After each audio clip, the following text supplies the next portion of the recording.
ये पार्टियों को अगर मौका दिया आपने तो पुनः इसी तरह के पुनरावृत्ति करेंगे, आपके मतों को ये ग्रैब कर लेंगे। नमस्कार, प्रणाम। मैं हूं राजन कुमार। अब बने हुए न्यूज़ पीआर के साथ देखिए चुनावी माहौल और एक तरफ से जिस तरीके से 10 साल बाद एक बार फिर से जंगा राज की कहानी दोहराने की कोशिश की गई सारण में, और ये आरोप लगाया गया बूथ कैप्चरिंग का। और सबसे पहले बीजेपी के कद्दावर नेता राजीव प्रताप रूढ़ी ने लगा दिया और रोहिणी आचार्य पहुंच गई बूथ पर। तो कार्यकर्ताओं में झड़प भी देखने को मिला। इस पर बात करने के लिए बीजेपी एमएलसी नवल किशोर यादव जी हमारे साथ हैं।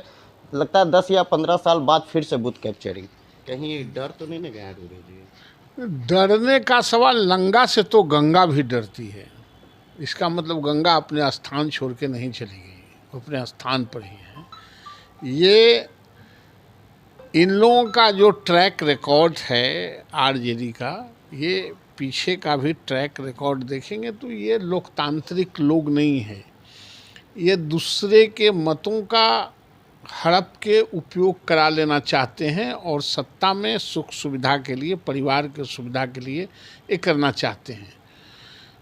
वो अब फिर से एक बार प्रयास इन्होंने किया, लेकिन किसी भी स्थिति और परिस्थिति में इस प्रयास को उनका सक्सेस नहीं होने दिया जाएगा।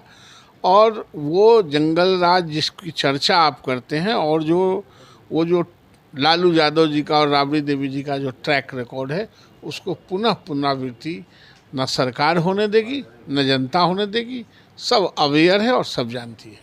लेकिन आरोप तो सारण में जिस तरीके से राजीव प्रताप रूढ़ी ने लगा दिया है कि बूथ कैप्चरिंग, और एक आरोप लगा है बीजेपी पे कि यादव और मुस्लिम वोटर्स का वोटर्स लिस्ट से नाम भी काट दिया गया। वोटर लिस्ट का नाम काटना जोड़ना भारतीय जनता पार्टी करती है क्या? अरे वो तो उसके शासन प्रशासन है, सिस्टम है, वो करता है। कोनो भारतीय जनता पार्टी तो संचालित करती नहीं है।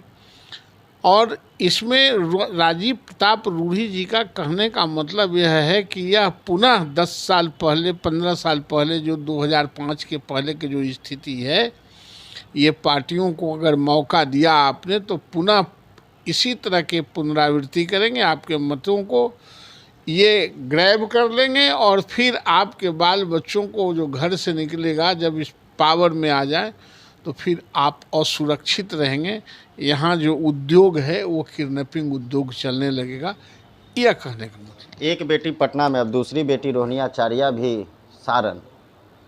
क्या लगता है सारी बेटी पटने में ही? ना, उनको तो लगभग 17-18 को घरे में चुनाव लड़े वाला है। सब बेटी, सब दामाद, बेटा, पुतो। कार्यकर्ता कहाँ है?